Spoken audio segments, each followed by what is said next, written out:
Graça e paz, bom dia. Cá estamos mais uma vez para a exposição da Palavra do Senhor e caminhamos aqui no capítulo 18 de João, chegando ao final do capítulo 18 esta manhã. Assim nos tem permitido o Senhor estudarmos a sua Palavra e tem sido de bênção para as nossas vidas. Estamos transmitindo aqui, como é habitual, nos nossos canais, para assim chegarmos a outras pessoas, nos permitindo o Senhor, nosso Deus. E fazendo aqui mais um share, para assim podermos chegar até outros. Louvado seja o nome do Senhor nesta manhã. Esta manhã de domingo, o dia do Senhor, uma manhã bonita que o Senhor nos tem concedido no meio do outono, pelo menos aqui na área que nós residimos, o sol abriu e até a temperatura subiu. Temos tido umas tardes bonitas, umas manhãs bonitas, a presença do Senhor com sol, com as cores do outono. Deus tem sido maravilhoso para connosco, Ele sempre é, e Ele nos tem dado e da sua bondade muito mais daquilo que nós merecemos ou que poderemos eventualmente nem pensar. Na verdade, nada merecemos de Deus e o que pensamos não é como Deus pensa. Louvado seja Deus pela sua bondade e misericórdia. Vamos orar esta manhã, ainda antes de lermos o texto. Amado Deus, nós louvamos o Teu nome e bendizemos simplesmente a Ti, somente a Ti damos glória. Não temos outro bem além de Ti. Nesta manhã de domingo nos regozijamos na Tua presença por termos sido chamados para Teus filhos. Senhor, não que houve algo em nós que Tu pudesses olhar e aproveitar, mas porque o Teu nome é grandioso e Tu és santo e Tu és poderoso, pelo Teu amor e misericórdia nos tens concedido percebermos a Tua palavra, compreendermos, nos tem sido revelado a Tua bondade. Senhor, nesta manhã te pedimos por todos aqueles que estão a assistir e que irão assistir, que possam da mesma maneira ter a revelação do Teu Espírito Santo e compreender que só o Senhor é Deus, que só em Jesus Cristo há salvação, que só pela ação do Espírito Santo nós podemos aproximar de Ti. Pai, louvamos o Teu nome e Te bendizemos, a Ti damos glória, em nome de Jesus. Amém. Amém. Palavra do Senhor, João 18, versículos 39 a 40, e o tema da mensagem é substituição. E temos ali a nossa imagem, substituição. Versículo 39 e 40 de João 18 diz assim: Mas vós tendes por costume que eu vos solte alguém por ocasião da Páscoa, quereis, pois, que vos solte o rei dos judeus? Então todos voltaram a gritar, dizendo: Este não, mas Barrabás. E Barrabás era um salteador. Versículos 39 e 40 de João 18, vamos ler mais uma vez. Mas vós tendes por costume que eu vos solte alguém por ocasião da Páscoa. Quereis, pois, que vos solte o rei dos judeus? Todos voltaram a gritar, dizendo: Este não, mas Barrabás. E Barrabás era um salteador. Até aqui a palavra do Senhor. Semana passada, se você tem vindo a acompanhar, ou se você não tem acompanhado, você pode voltar atrás nos nossos canais e procurar. Nós temos vindo a falar sobre a acusação que foi colocada diante de Pilatos por parte dos líderes e por parte dos líderes religiosos de Israel, dos judeus, e por parte do sumo sacerdote também, que levaram diante de Pilatos um acusado sem acusação formal. Eles não haviam uma acusação clara e incidente. Na verdade, eles estavam a entregar Jesus, segundo um propósito divino, para ser crucificado no lugar de pecadores, claro, mas segundo os seus próprios entendimentos e as suas próprias convicções e os seus próprios receios e anseios. Então a sua dificuldade com Jesus é que Jesus estava-se a tornar, de alguma maneira, muito evidente e descredibilizava aquilo que eles eram. E como porque descredibilizava aquilo que eles eram, iria corromper ia romper a sua posição diante de Israel e diante de Roma. Por isso, eles estavam acusando Jesus. Nós terminamos desta maneira a semana passada, eu vou ler. Acusado sem acusação, referindo-se a Jesus, revela a divindade santa e inocente do acusado, o qual, Jesus, foi entregue para ser condenado no lugar dos condenados. Mas sobre isto veremos de forma prática no próximo sermão, versículos 39 e 40. E isso estamos fazendo esta manhã. Só colocando aí a ponte de onde nós viemos e onde nós estamos chegando esta manhã. No versículo 39 nós vemos a resposta de Pilatos. Pilatos diz assim: Vós tendes por costume que eu vos solte alguém por ocasião da Páscoa. Era um costume da época que eles faziam naquele local, daquela forma, de forma a que os judeus fossem agradar aos judeus. Era solto alguém sobre quem havia uma acusação. Então Pilatos, porque teme toda esta questão, e Pilatos, sendo ele romano, acreditava em divindades e várias divindades, e era colocado ali diante dele aquele que era chamado o rei dos judeus, né? Pilatos diz: quereis que vos solte o rei dos judeus. Na verdade, Pilatos não tem muita dificuldade em manter Jesus na sua questão política como sendo o rei dos judeus, porque ele está ali manietado pelos próprios líderes religiosos judeus, que controlavam de alguma maneira o povo, pelo menos por uma questão de religião e de princípios religiosos. Então Jesus não era uma ameaça a Pilatos. Pilatos não estava muito incomodado com quem era Jesus. Então ele percebe que Jesus é inocente. Ele não tem uma acusação contra Jesus. Não há nada que o acuse. E Pilatos não quer entregar Jesus. Nós vimos a semana passada que Pilatos joga a culpa para cima dos judeus, e os judeus querem empurrar para Pilatos a decisão, sendo que eles não queriam matar Jesus por também questões pessoais. É interessante como em todo o processo da morte de Jesus, da entrega, existe sempre a questão pessoal sobre a questão divina, a questão humana sobre a questão divina, a questão pessoal sobre a questão de Jesus e do seu ministério e do reino dos céus, o reino próprio do reino dos céus. É essa separação aí. E você vai encontrar isso desde a prisão, desde a traição. Judas fez a mesma coisa, preferiu o seu próprio interesse do que Jesus. Os líderes religiosos, a mesma questão, e Pilatos, a mesma questão. Ele quer se livrar desta questão toda, e ele acha: se eu soltar este que eles dizem que é o rei dos judeus, fica melhor para o meu lado, eu não vou ter tanto problema, eu não vou ter problema com os judeus, não vai dar problema com os romanos, eu vou ficar aqui numa posição que eu fico bem. Então ele quer soltar, ele percebe que também não há acusação, ele não quer problema com a sua própria consciência, ele percebe que aquele Jesus fazia milagres, havia coisas que aconteciam ali que ele não sabia muito bem, ele prefere não ficar muito envolvido. Então se ele soltar, ele resolve o problema, pensa ele. Ele diz assim: quereis, pois, que vos solte o rei dos judeus. Era habitual então soltar um. Será que eles estariam interessados em soltar? Será que eles podiam deixar passar? Não tinha acusação alguma contra Jesus, talvez eles poderiam deixar passar aquilo. Mas o que acontece naquele momento, e é muito importante que nós pensemos isto, todos voltaram a gritar. O povo, a multidão, os que estavam reunidos ali, gritaram e disseram: e este não, mas Barrabás. E diz-nos a Escritura que Barrabás era um salteador, era um criminoso. O povo tinha duas escolhas, ou tinha uma escolha entre duas pessoas. Eles podiam ter escolhido que Jesus fosse solto ou que Barrabás fosse solto. Barrabás era um criminoso conhecido, Barrabás iria ser condenado mesmo, ele precisava ser condenado, ele tinha cometido crimes, e o povo prefere que Barrabás seja solto. E Barrabás é solto e vai ser solto, e Jesus continua preso, chicoteado, manietado, e assim segue para o Calvário com a sua cruz às costas, onde iria ser crucificado, onde iria morrer no lugar de pecadores. Quando nós olhamos aqui a escolha da multidão, quando nós olhamos aqui a substituição, e por isso o tema da nossa mensagem hoje é substituição, e eu reservei este período hoje para falarmos sobre, precisamente, termos somente 2 versículos, para que nós possamos perceber o valor, a dimensão dessa palavra na redenção. O que é que significa substituição? Jesus Cristo foi entregue no lugar de pecadores, substituindo na cruz todos aqueles que nele têm sua confiança, que nele esperam para a vida eterna e que são salvos. Ele tomou o lugar dos pecadores. E é importante nós entendermos isso quando às vezes nós olhamos para todo este episódio e nós comparamos tudo isto e dizemos: que maldade que fizeram com Jesus. Que coisa horrível que fizeram. E é verdade. Na verdade, nós temos algumas representações, até em filme, e temos visto representações teatrais sobre aquilo que aconteceu com Jesus. E nós queremos que terá sido bem pior.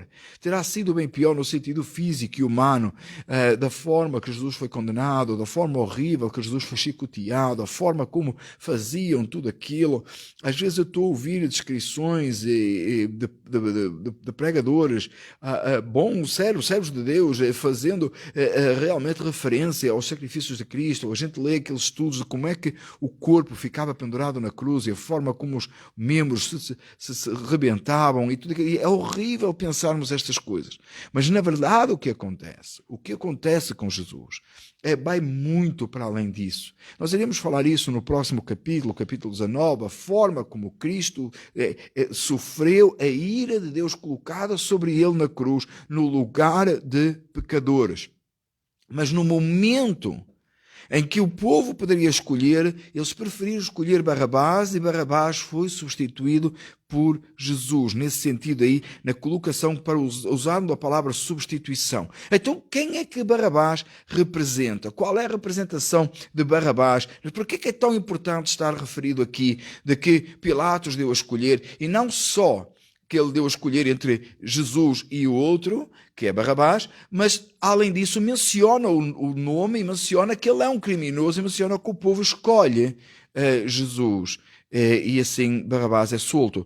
Por que isso é tão importante? Porque é em Barrabás que nós, os salvos, nos vemos a cada dia colocados. Criminosos, culpados diante de Deus. Ninguém é melhor que Barrabás. Não há ninguém que por seus próprios atos, por suas próprias ações, possa se considerar em alguma forma melhor do que Barrabás. Todos condenados e todos debaixo da ira de Deus por causa do pecado cometido. E é importante, eu queria colocar bem e deixar bem claro aqui a culpa humana no seguinte: nascemos com uma natureza pecaminosa e que nos vai conduzir a pecar, e não há saída, uma inclinação da carne. Mas a culpa do pecado é de quem o pratica. A culpa do pecado é o que leva à condenação, é o pecado praticado. Nós praticamos pecado, nós desobedecemos a Deus, nós vivemos sem ser para a glória de Deus. Nós temos tantos momentos, se não todos os momentos da nossa vida, eles são tendenciosos a contrariar a vontade de Deus soberana e exaltada.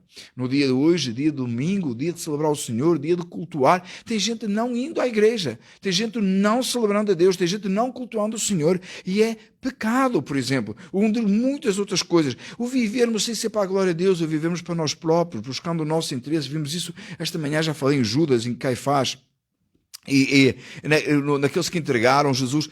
Vemos isso claramente em todas essas coisas: mentir, roubar, porque às vezes nós pensamos em criminosos grandes como Barrabás. O facto de Barrabás ter sido colocado ali, quando estava condenado ali, era um criminoso e merecia condenação, me coloca a mim, neste episódio, em a minha posição, a minha alma, e eu me espelho em Barrabás. Às vezes você olha para isto, e já ouvi pessoas olharem para estes momentos assim e colocarem-se no lugar de Jesus. Eles acham que são como Jesus, eles sofreram muito. Eu já ouvi pessoas dizer: olha, que Jesus sofreu muito, mas eu também tenho sofrido muito.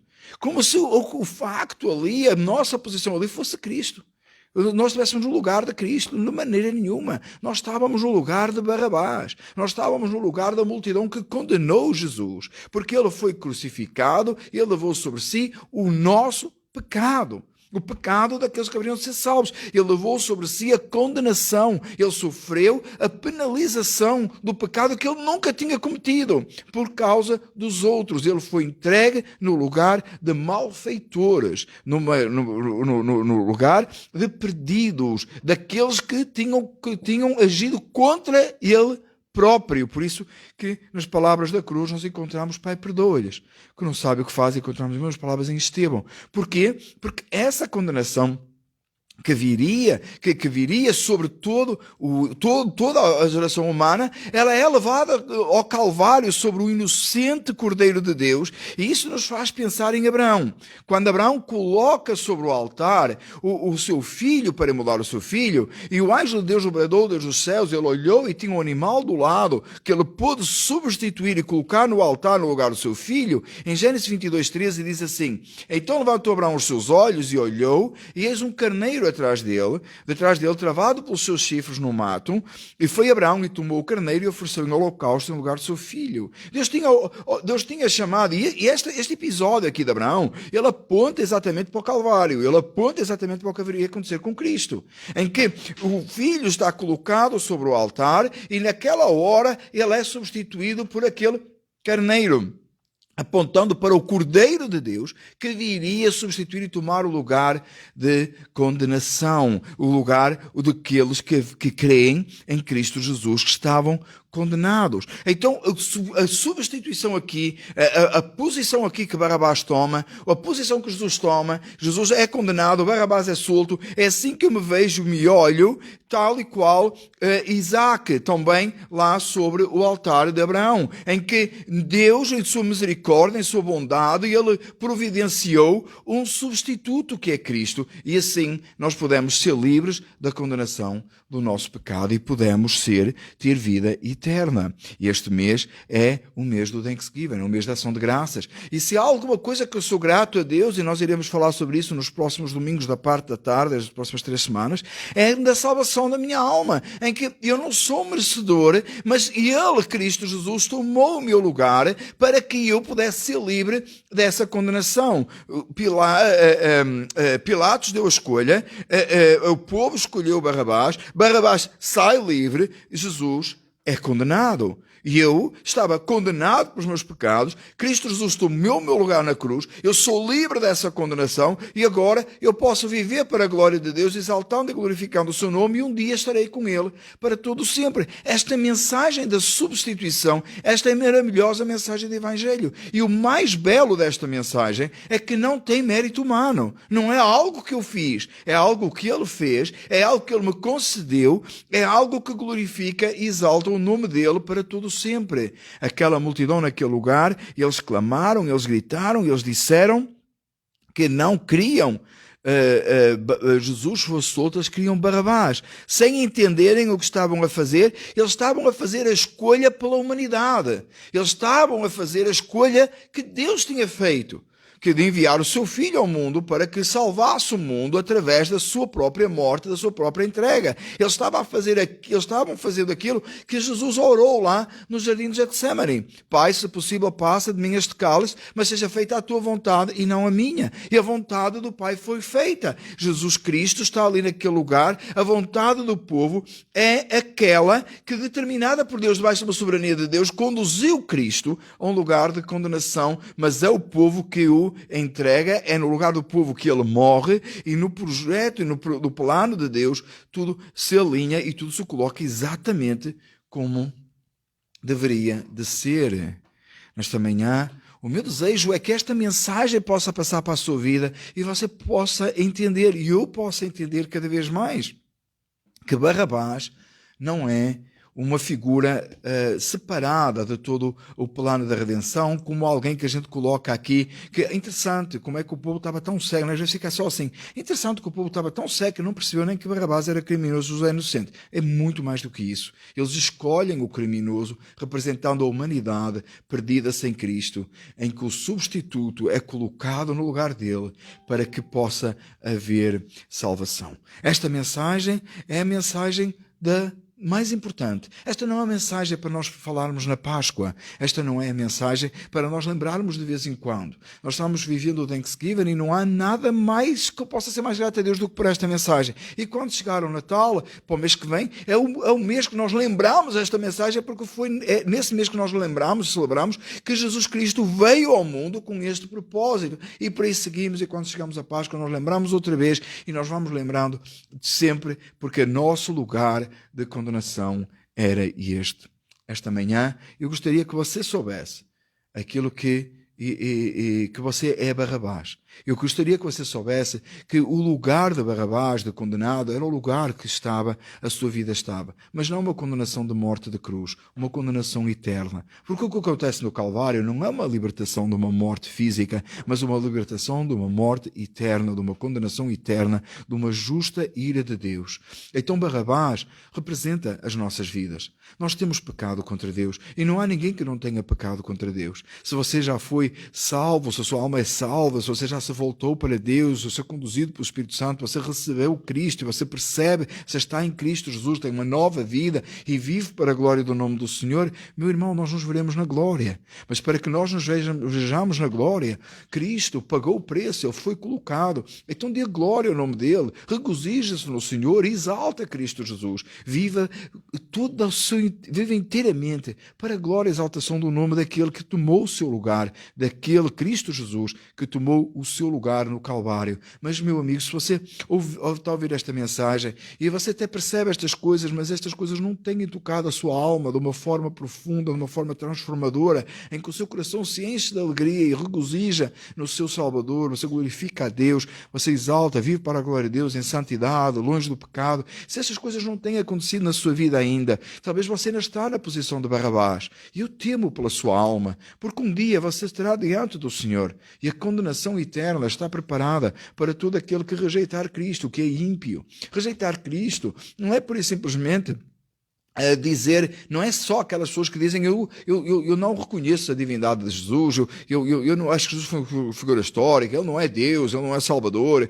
Não é só isso. Rejeitar Jesus é aquele que ouve esta mensagem e continua do jeito que está. É aquele que ouve esta mensagem, mas não tem a transformação de vida. É aquele que não foi, na verdade, substituído, continua na condenação, continua fazendo aquilo que é errado, continua servindo com os seus membros ao pecado, diz o apóstolo Paulo. Que Deus em Cristo Jesus nesta manhã possa tocar a sua vida, é o meu desejo. Você possa ouvir esta mensagem e você possa dizer, eu preciso que realmente Deus em Cristo Jesus salva a minha alma e eu preciso desta substituição. Eu sou Barrabás e Jesus Cristo é o único que me pode salvar. Volte-se para Cristo hoje, clame a Ele, fale com Ele e peça que Ele perdoe o seu pecado, limpe a sua alma, o que lhe conceda crer em Jesus, lhe conceda salvação, que Ele possa verdadeiramente ser colocado sobre Ele o seu pecado, a sua condenação e você possa viver para Deus. Não há mensagem mais importante, não há nada no mundo que seja mais valioso do que isto,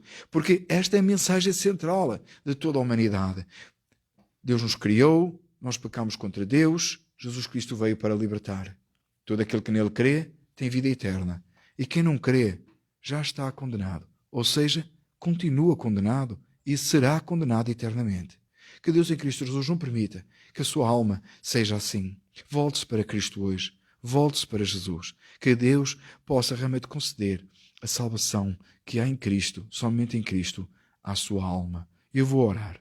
Pai amado, nesta manhã, glorioso, santo e maravilhoso é o teu nome. Senhor, nós te pedimos que tu concedas a salvação que há somente em Cristo, a substituição a todo aquele que está assistindo esta mensagem ou que irá assistir. Senhor, neste mês de Thanksgiving, eu quero te agradecer e te adorar, porque verdadeiramente a minha alma foi salva da condenação. Senhor, não há outra a quem eu possa dar glória, não tem mérito meu. Foi verdadeiramente Cristo Jesus. Pai, nesta manhã, eu te peço pela minha família, que esta seja uma realidade na minha família, no meu lar, que esta seja uma realidade na família Philadelphia, New Jersey, que esta seja, Senhor, uma realidade naqueles que nos seguem e ficam online assistindo às nossas mensagens. Não deixes, Senhor, que pereçam. Pai, eu te peço como peço pela minha alma. Não há nada mais precioso e mais valioso. Senhor, abre entendimentos, te peço nesta manhã. Quebranta corações, quebranta almas, Senhor, que se voltem para Ti e verdadeiramente possam reconhecer que só o Senhor é Deus. Pai, livra da condenação. Toma o lugar, eu te peço, de todos aqueles que estão ouvindo esta manhã. A Ti, Senhor, a glória e o louvor, em nome de Jesus. Amém. É um prazer para nós estarmos aqui esta manhã, transmitindo esta mensagem, e sendo que a mensagem é uma mensagem tão pessoal, tão urgente. Se você tem perguntas, se você tem questões, por favor, entre em contato connosco, você pode usar aí o message, mesmo os comentários no vídeo, e eu estarei todo prazer em falar consigo mais sobre estas verdades absolutas do Evangelho e de Cristo Jesus. Nesta manhã estou aqui com os meus filhos, o meu Tiago, o meu Pedro, que vieram aqui a ajudar a assistir aqui no live. Sou grato a Deus pela vida deles, e também queria convidá-lo para logo à tarde. Nós estaremos falando mais sobre este assunto relacionado com o Thanksgiving às 6 horas. Estaremos live por este canal e estaremos também, assim nos permitindo o Senhor, presencial lá em North Arlington. O culto desta tarde será inteiramente dedicado à ação de graças, falando na mensagem do Evangelho. Nenhuma condenação há para aquele que está em Cristo Jesus, Romanos 8:1. Então você está convidado a estar connosco, espero que você possa estar, e se você quiser vir presencial, será uma alegria maior ainda para nós. Deus